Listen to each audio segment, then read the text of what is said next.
Yo, what's going on YouTube? 0088 here. So, Insomniac's Brian, Mary J missions are the most important thing to me. Into Hard Spider-Man 2 couldn't bag any awards at the Game Awards. Alan Wake 2! The only thing he took home was L's all night. My guy's woke game couldn't even win any woke awards at the woke award show. But is the game even really all that woke though? Yeah, it pretty much is.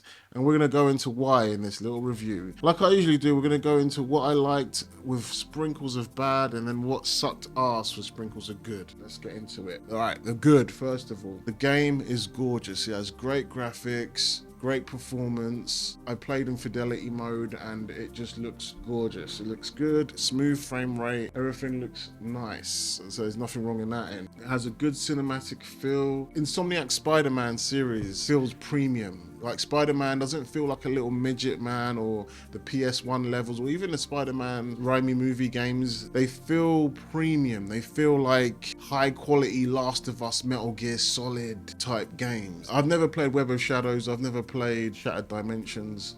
But comparing the way Spider-Man looks in this game, the way he feels, the way he fights, the way the camera angles are, the cinematic effects, it feels much more higher quality than those games. But does it play as well as those games?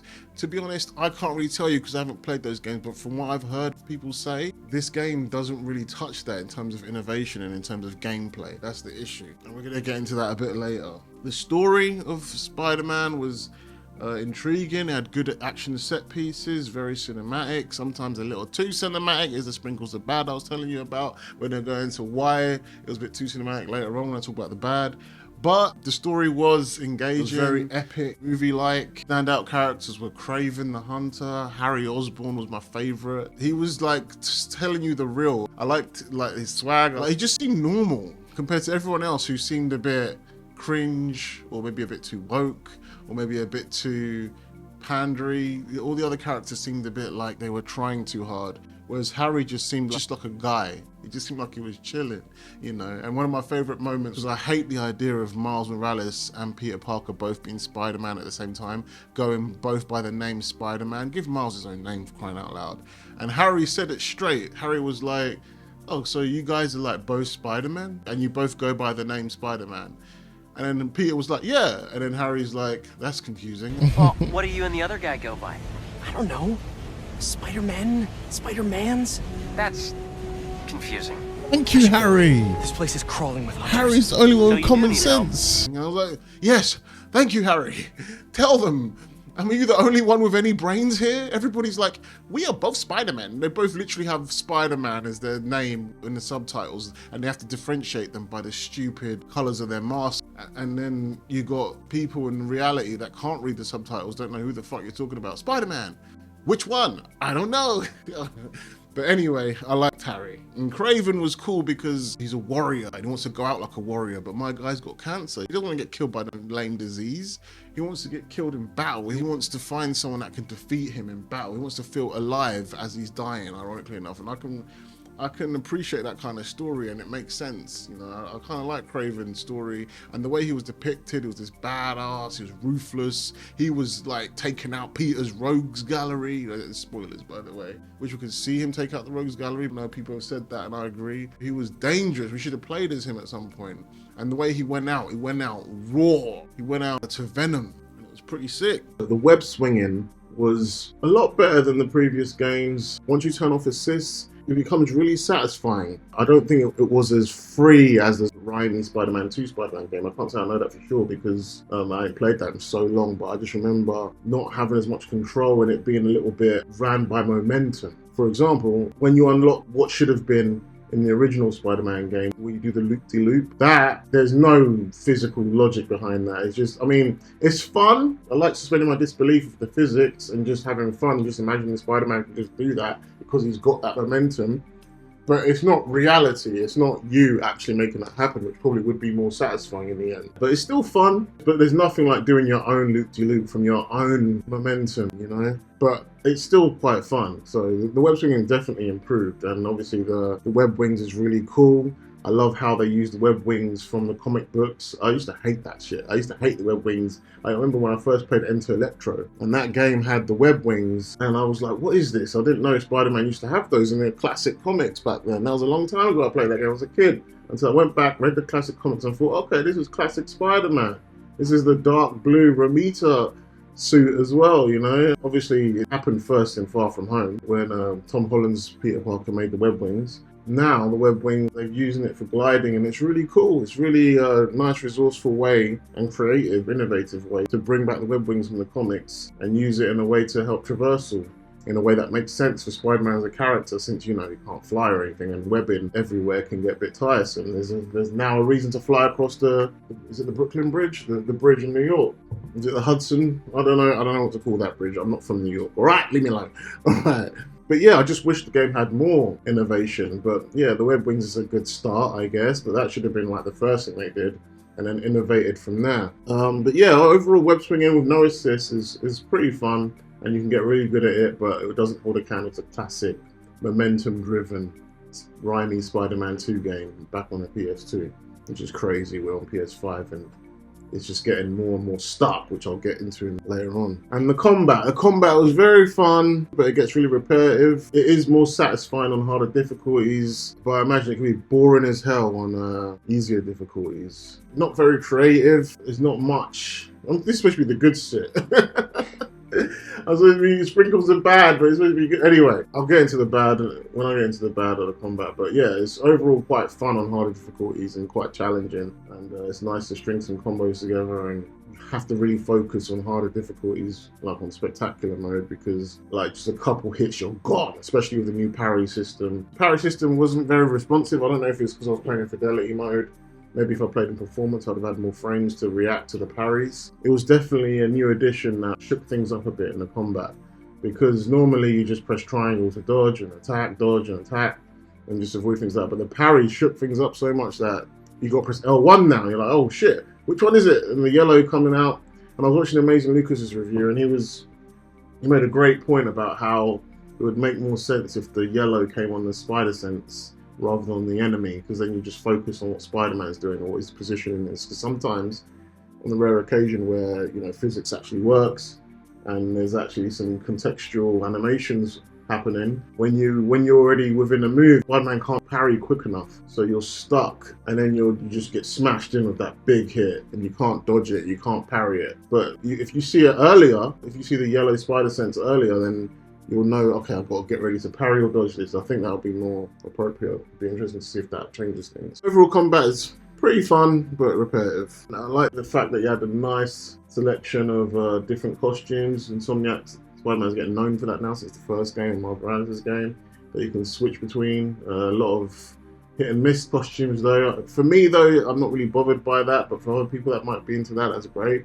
But I'm not really fussed about changing Spidey's costume. I like wearing the OG costume. My favourite was the OG costume with the black, or it looked like dark blue sometimes. It reminded me of the Romita Spider-Man and the Ditko early Spider-Man, where the blue on Spider-Man's outfit would look dark, and that was like probably the best suit. You know, classic Spidey, that one. I was wearing that a lot. Alright, let's get into the good stuff. The bad. The shit. First of all, back into the combat. The Arkham combat is getting really played out. Like, Rocksteady ain't even doing that shit anymore, because they got their new looter shooter. I'm not saying Spider-Man needs to be a looter shooter, but yeah, Rocksteady aren't even doing that shit anymore. And the Arkham style combat is getting a bit played out. I think it's just a bit repetitive. It's not very creative. It's just mashing. Like, sometimes, especially with Spider-Man, you want to get creative with the combat. You want to use physics. You want to use your webs. You want to do clever things. I mean, you can do kind of clever things when you're, you know, using your stealth and stuff like that, though. I feel like Spider-Man doesn't really need that much stealth, but yeah, it's limited. I kind of wish the combat was a bit more, you could get creative with it. Like, maybe you could web up two guys and throw them into another guy or whatever. See, Insomniac games can do that, but it's like a fixed animation or something, you know? It's not something you can kind of do on the fly. Or when you web up items and throw at people, you can only do certain items, you know? If the game was more like Breath of the Wild, for example, which I'll get into later, if it was more dynamic and more physics-based, you should be able to web anything you see up and throw it at someone, you know? You know how you can web people's weapons away from them with triangle and R1?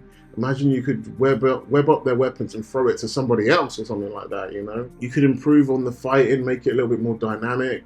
Yeah, it might not look as pretty, it might not look as cinematic, but at least you're doing the shit, you know? And we had way too many boss fights, or at least rounds within the boss fights. Like 2 of them would have been enough, you know, but it's like sometimes you fight them like 4, 5, 6 times, like fight the lizard about 5 times or 4 times, something like that. Like Venom had about 6 different rounds with both Miles and Peter. It just seems a bit unnecessary and just insane. And I was like, you ain't Dark Souls. I ain't played Dark Souls, but I can already tell they're trying to be like Dark Souls, Demon Souls, Elden Ring. I don't know what they're doing there. But they need to chill on that shit. That was a bit too many boss fights. You don't need to try and copy Dark Souls. Like, it literally feels like this game was like a checklist of what's popular. Okay, for being progressive, tick. Okay, Dark Souls, Demon Souls, boss fights. People love that. Hard boss fights, tick. Challenge mode, tick. Really, really cinematic Last of Us type gameplay, tick. Make sure we get a lot of QTEs in there, tick. That don't do anything or mean anything. That's what the game felt like a lot of times. And just do your own thing, man. Don't be afraid to innovate. Don't be afraid to set trends rather than follow trends. That's all I'm saying. Next, all right. Speaking of which, in terms of the innovation and the traversal and all that, it has good times, but when it glitches out nice. And there's just too many glitches in the general game. Can't believe this game's a premium game. This game's like meant to be top quality. Everybody expected this to be Game of the Year. Didn't win a single award, but everyone expected to be Game of the Year, and it's got glitches galore. I've never seen it. Like the original Marvel Spider-Man PS4, PS5 remastered had a tiny bit of glitches, and Marvel Morales game. Those games are fine mostly. But this one had I had so many issues where it was like freezing, missions wouldn't work. What the hell? What am I looking for? Can we shoot these things? What am I supposed to be doing? Shooting these guys or what?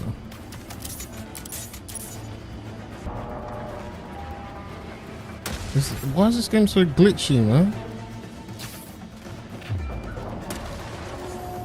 Oh man. Peter Parker sat down on a bench in Coney Island. He can't stand back up. He's stuck there. I had to restart. There were so many times where I got a little bit of PTSD where I was like, okay, I can't find the mission marker for this. Where do I go?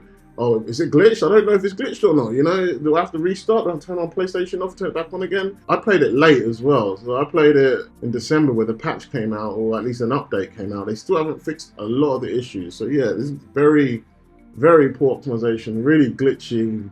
I think Insomniac definitely rushed out this game for some reason, but yeah, I hope this isn't an indication of what the future of gaming holds, because a lot of games have been having these issues recently. We shouldn't tolerate this from a premium level Game of the Year nominated game. As I was saying before, the game just feels like I'm playing a movie. Look, I love cutscenes as much as the next guy. I'm an MGS head, I'm a Metal Gear Solid head, right? I love cutscenes, yeah? I love story, but just keep it in the cutscene. I don't need to do all this walking around and listen to people yap and riding little bike sections. If I'm gonna have a bike in a video game, it better be a mechanic in the game. I didn't find it, but I think you can ride the bike here and there in New York and look around, which is kind of cool little cute thing, but that's optional and that's fine.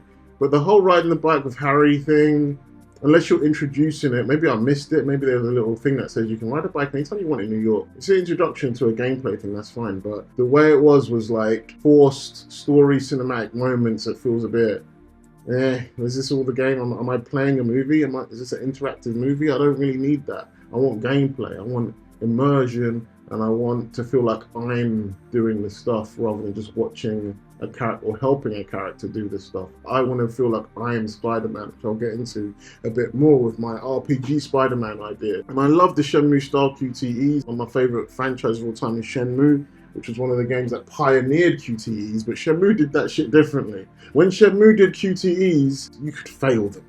Like, not all of them, but you could fail them, and it mattered when you failed. You didn't want to fail them, because what would happen is you'd end up somewhere else. I'll explain it to you guys. Let's say you've got a clue for something, you're trying to find someone, you find the person, they start running away. You've got to chase them down, and there's a QTE section activated, so then you've got to press the right buttons. If you fail enough times, you end up losing the person, and it doesn't say retry. Oh no, what happens is you've got to run around trying to find that person again, or find an alternate route to complete your objective. And that's dynamic gameplay. Gives you that fear of failure, you know? There's a consequence for you failing a QTE, which makes a QTE more intense, which makes a QTE more fun. Whereas in Spider-Man, this is the same issue with the first game. The QTEs are just like, they don't do anything. I've seen people fail QTEs and it didn't even matter in the end. It was just there for like, just to be there. It's just fake. It's just smokes and mirrors. That's literally all it is. One of the worst things of these Spider-Man QTEs is like, since the first game where you're saving that helicopter, where you're saving the bridge in Miles Morales and all this kind of stuff, I want to do that shit myself. Make the game dynamic enough for me to figure out how to use my webs, how to use my powers, how to use my understanding of the rules and the physics of the universe to web things up in a way where I can save this bus from falling into the river, or, you know, save this helicopter from crashing into a building. How do I do that? How do I sync it all up? How do I use my weapon? How much weapon do I need? Do I have enough weapon to save this? Can I fail this? If I fail this, what happens to Peter emotionally? I'm going to get into my Spider-Man RPG. See, there's just so much you could do. I don't want to just press R2 and L2 in a rhythmic way and then hopefully, well, not even hopefully, it will work. That's just brain dead to me. That's just not interesting. I'd rather hold down up and triangle to web up the helicopter, but I've got to web up there. I've got to run up the building, jump off the building, web up the helicopter, web all myself. All of this is all skills that I would have learned throughout playing the game, right? Make sure it doesn't land on the building. There's no smashing the square button to hold my strength or anything. You just got to web it up in the correct way and make sure the physics works. And this is where it comes in with the RPG Spider-Man idea. Like, I'm thinking Insomniac Spider-Man, great graphics, everything, but then you have Breath of the Wild's physics. Breath of the Wild's dynamic gameplay, where everything you do matters. If I web Peter Cassidy's fire people and they're shooting a flamethrower, maybe my web's set alight and it connects and it sets Spider-Man on fire or something like that. Kind of like when you were fighting the Sandman people, when you pulled the fire hydrants or the pipes and then water fell on the Sandman and then got wet and then turned to mud or whatever. That is cool, but even that is lame because that's set up to do that. You're set up to do all that stuff. It's just kind of like going in a carnival ride where everything's set up for you to do.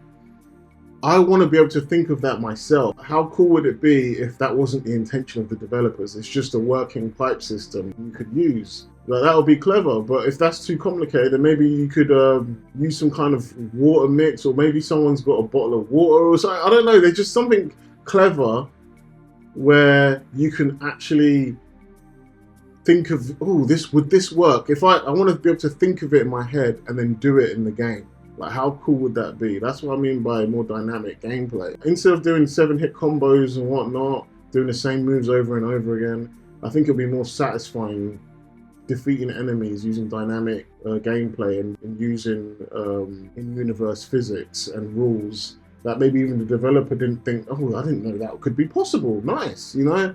I want developers to watch my gameplay and be shocked that I killed the boss this way, you know? Rather than being forced to kill it in only one way. Even the stuff that they let you do, like climb on walls, you expect Spider-Man to be able to climb on walls. You expect Spider-Man to be able to stick on every single wall, right? Why can't I stick to that, man? Look, you can't even stick. What the? That's what I hate. Why can't I stick to this?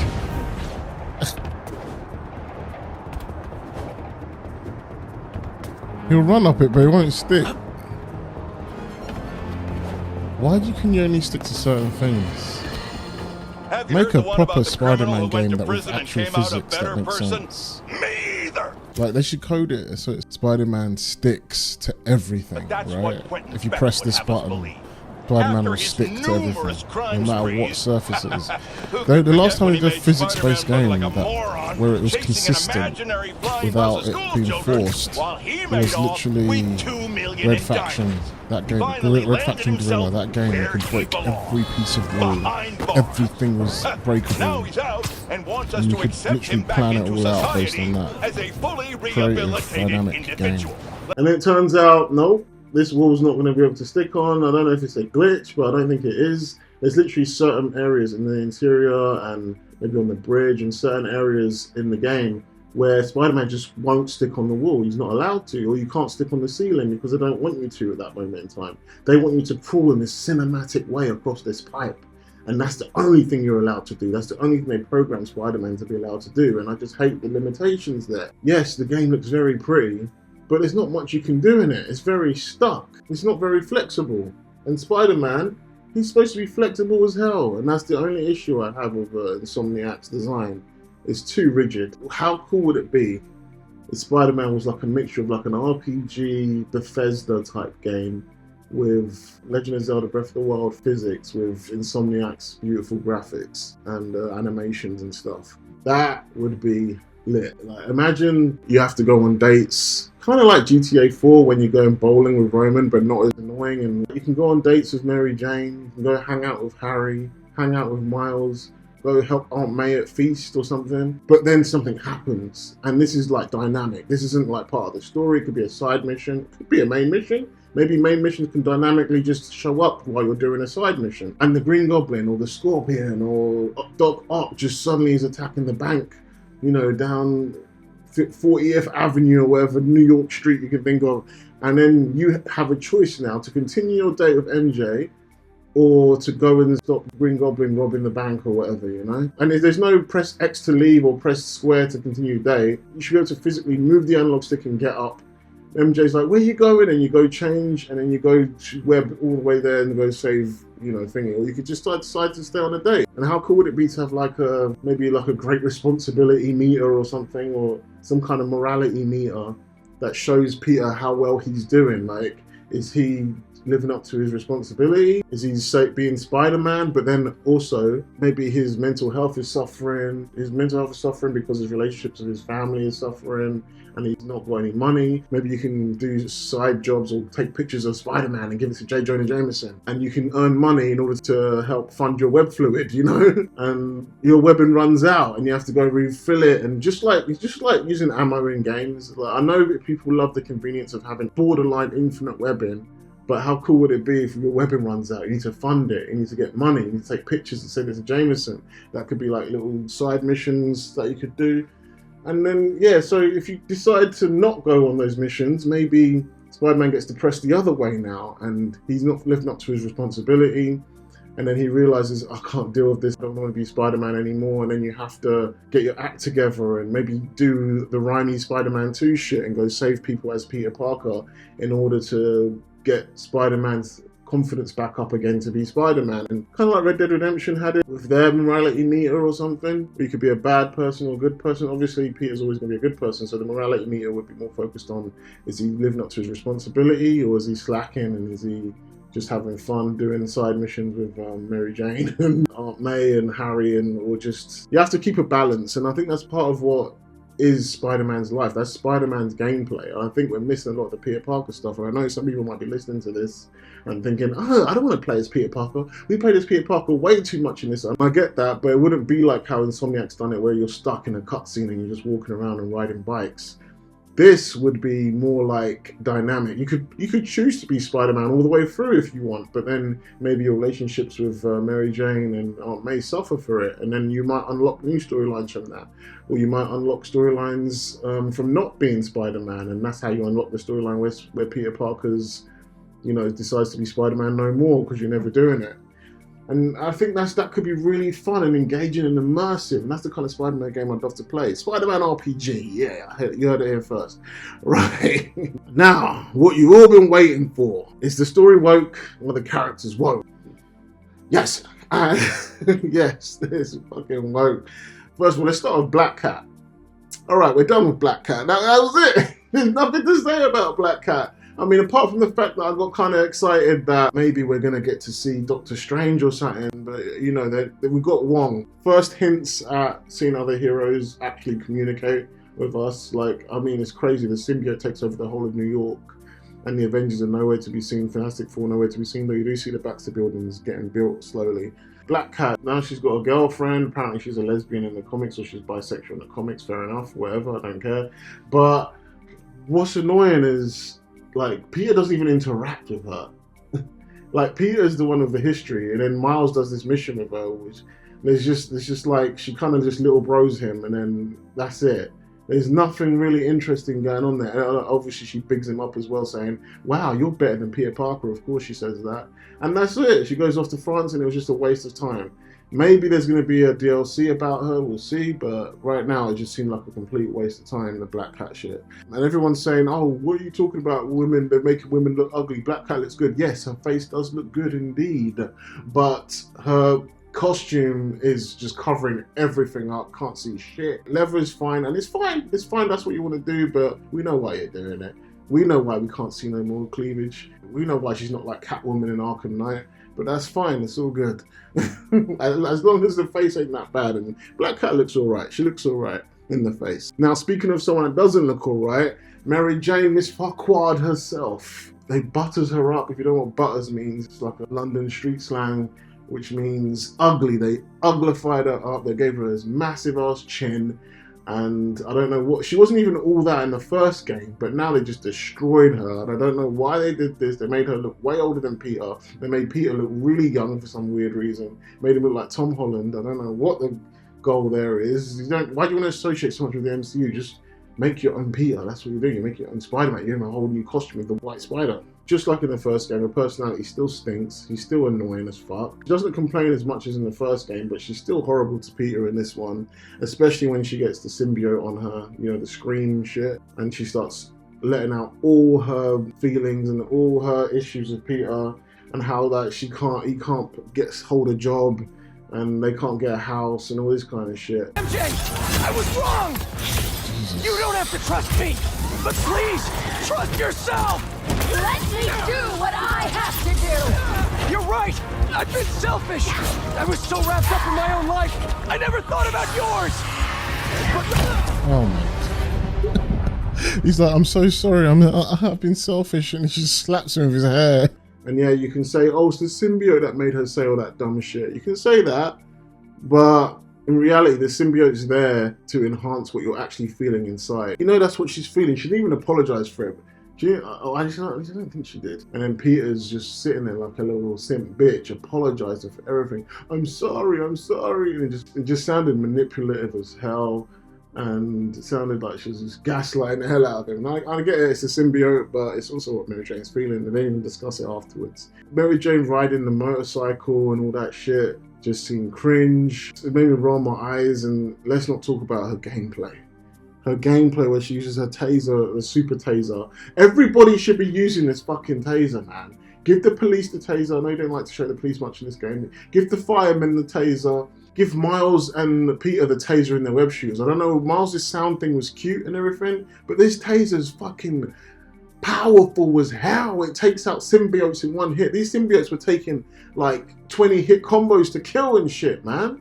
They were killing you in a couple smacks. They were constantly doing the parry fucking attacks that is hard to flipping block and impossible to dodge. Like, we need that fucking taser, Mary Jane. Give it to us. You know what I mean? Like, that taser was OP as hell. She was kicking people. Oh yeah, I trained with Sable. That's some bullshit. Who cares if you trained with Sable? We didn't see that. He just a one-off line. Might as well have just said I trained with Captain America at this point, and Shang-Chi and Iron Fist and Bruce Lee all at the same time. That would have been fine too at this point. It's just so silly. If you want to play as an empowered female character, why can't we play as Black Cat or Wraith even? Yuri, at least Yuri makes sense why she'd be like this. She's been a police officer for years. She was whooping ass in the first game. But yeah, Black Cat, just like how Arkham did it. We played as Black Cat, nobody complained. It was awesome playing as Black Cat in Arkham City. But now we're playing as Mary Jane. Who wants the fuck? Mary Jane's never been like a character that just jumps in the fray like that. She's not that kind of character. She's more of an Aunt May type. I'm surprised they didn't do Aunt May gameplay in the first game. They probably would have if she was still alive in this game. But yeah, it's just not necessary, the Mary Jane stuff, man. And the fact that Brian Intihar said, I don't care if she's OP, I don't care. It was important that we had to have this character in the game. Let's talk about the MJ missions a little bit. Okay, let's talk about it. Because you made her like the most OP character in the game. Let's just get it out there. She's OP. One shot everybody. She's OP. I knew that those missions weren't the fan favorites coming out of Spider-Man 1. We knew we had to make her more of a proactive, capable person. And if she's a little OP, I don't give a shit. it's important to have her be a capable hero. You know, this might sound cliche or whatever, cheesy, but like, you don't need to have powers to be a hero. In the original plan, she wasn't a playable character in the last mission, but we thought, hey, can we get all three of them working as a team in that final mission? So at the very end, she's there. But yeah, she's OP. She's probably OP. I don't care. And then he completely contradicts himself because he had to give her all these OP powers to prove that. Like, powers that are no way realistic to a human being. Like, why do you even need Miles and Peter when Mary Jane could just single-handedly Metal Gear Solid this whole thing on her own and take out a whole fucking symbiote boss with her little PP gun? It's ridiculous. It's just so forced. On top of that, the character's so unlikable. Maybe if you wrote her as a likable character, those bits might feel more fun to play as. But Mary Jane is so unlikable. She's just irritating. There's nothing really redeeming about her. She's not even fun. She's not even interesting. She's always berating Peter. She's not as bad as the first game, actually, the way she berates him in this one. But I guess they were saving all that up for when she turns to the screen. And it just sucked at the end that the three amigos were Peter, Miles, and Mary Jane. Well, I'm up to our boy Genki, man. Genki got no love. He was there from day one. He was there from, like, when they did the Spidey app thing together. They were the three amigos. But then Mary Jane just kind of muscles her way in somehow. And it just, at least it should have been the four amigos with Genki there as well. But it's like they just kind of forgot about him to make space for MJ, and it just seems so forced. Anyway, moving on. These are the only woke parts of the game. Mary Jane and Miles Morales himself. Miles Morales is the woke part of the game. Not because he's black. Well, it might be because he's black, but that's from Insomniac's side, because they see him as a political tool to push their agenda and to push what kind of message they're trying to send, you know, rather than just telling a story with an actual black character that has a personality, that has flaws, that has things he needs to figure out himself. Everything Miles did, he was always good at it. He was always telling Peter what to do. He was always saving Peter. He was literally molded to try and be a better Spider-Man than Peter. He had the Mary Sue, we call him a Gary Stu effect, you know? He had the Gary Stu effect. He seemed so boring. He was more interested in his own game, I think, because he had flaws and he was struggling a little bit more in that game. But in this game, he was like showing up Peter every corner. Peter was getting knocked out. Like, Peter essentially died like 3 or 4 times, whereas Miles was just always like one-upping Peter, you know? Peter had to get a whole anti-Venom suit to stop Venom, and then Miles in his base form is just standing up against fucking Venom with the wings at the end. I'm just like, what the hell? How is base Miles keeping up with Venom? And base Miles also defeats the symbiote suit Peter. It's like, he's so powerful, and that's fine if he's going to be a powerful hero, but they're trying to make it out like they're the same level or something. To be fair, the quiet part out loud, maybe Miles is actually meant to be stronger than Peter, but they're just not saying it yet. You know, he's definitely got more powers than him. But anyway, the real issue with Miles, regardless of all the power levels and all that stuff, which didn't make sense half the time, Miles is just boring. His voice is kind of annoying, and he just doesn't seem cool, you know? He's not that interesting. It's like they tried to just make a black version of Peter Parker. As Young Ripper was coined, Peter Darker, you know? He's literally just a Peter Darker. And I think Miles could have been more interesting had they just given him something to do. Like, sometimes he was imposing in Peter's storylines. This is the issue in Miles. He's not been well fleshed out in all of media right now. They're pushing Miles Morales. He has no rogues gallery. He has no side characters except for his mum and Gunke and his dad that dies. So we don't see him, and his uncle Aaron. That's it. Everyone else is from Peter's world, is from Peter's life, which is just weird. Like, where's Miles' rogues, you know?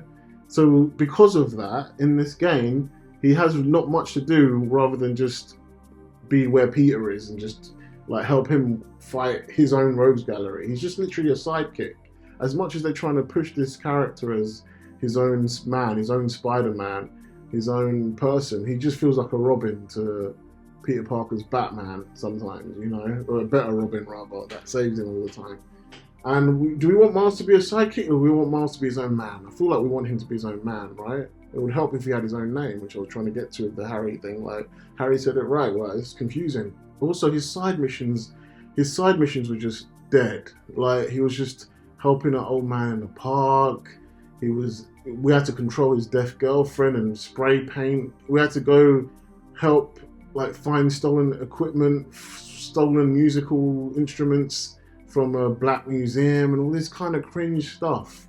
And all these little feel-good moments and all this kind of stuff. Like, his side missions were so boring. It felt like you were watching a CW show or some kind of boring Netflix show. You're a $1 million Spider-Man game. Let's get some action in it. If we compare Peter's story to Miles, Peter's going out fighting these fire people in his side stories. He's ends up fighting Cletus Cassidy, who gets the red Venom Carnage suit, you know?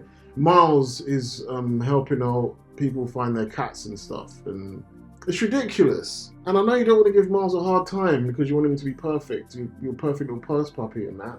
But it makes him so boring, and I think that's where the wokeness comes in. Everything to do with him has to be either political messaging or just weird, cringe, nicey stuff, you know? Peter has real engaging problems. He has flaws, he has arcs, he has developments. And Miles' only redeeming thing in the main story is Mr. Negative, and where he redeems Mr. Negative. And that's it. And it wasn't even that engaging, it was just okay. And he overcame the desire for revenge really easily. Not even a struggle, barely an inconvenience, you know? It didn't really feel like there was much going on there. It wasn't very interesting, that's what I'm trying to say. I just feel like Miles could have been done better, you know? The story and his side missions are nowhere near as intense as Peter, Harry, or even Craven's story. Craven was way more interesting than Miles. And yeah, that's pretty much it. That's my overall feelings of the Spider-Man game. Overall, it had great graphics, decent gameplay, but it lacks creativity and innovation, and it tries way too hard to be a movie, which it even fails at because it's too bogged down with trying to make its female and minority characters political mouthpieces instead of trying to be actual characters, like how Miles, Miguel O'Hara, and Gwen Stacy are in Across the Spider-Verse movie. They're written like actual characters in that movie, where Miles in this and Mary Jane and all the other woke stuff around that and Haley, they're just kind of tools just to say, hey, look how progressive we are.